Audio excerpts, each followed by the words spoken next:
And now let's jump into that verbal bucket. And remember, that's everything you want the audience to hear. It's every word that comes out of your mouth, all of the information, the data, the statistics. It's what you want the audience to remember. But the key thing is you have to figure out what your headline is.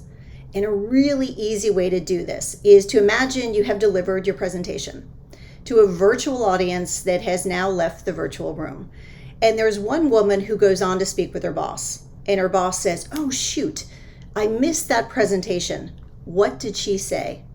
What is the one sentence that you want the audience member to pass along to her boss?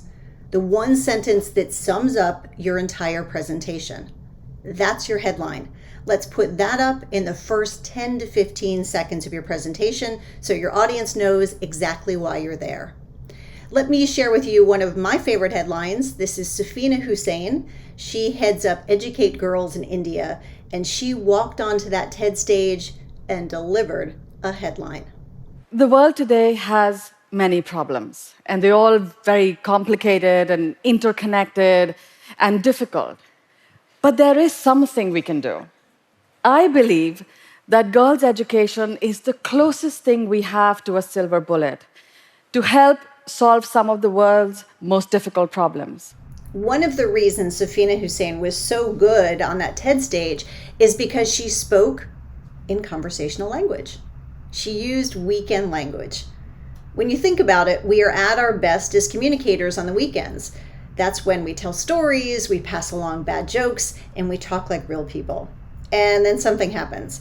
When we get into our workday mode, we start dropping the jargon and the acronyms and all of those things that come out of our mouths that we wouldn't normally say on the weekend.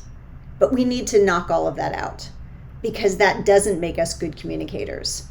It makes people have to sit up and really try to pay attention and listen to us instead of actually having a conversation with someone when we're speaking in the weekend language. So stick with that weekend language that makes you clear, concise, and conversational.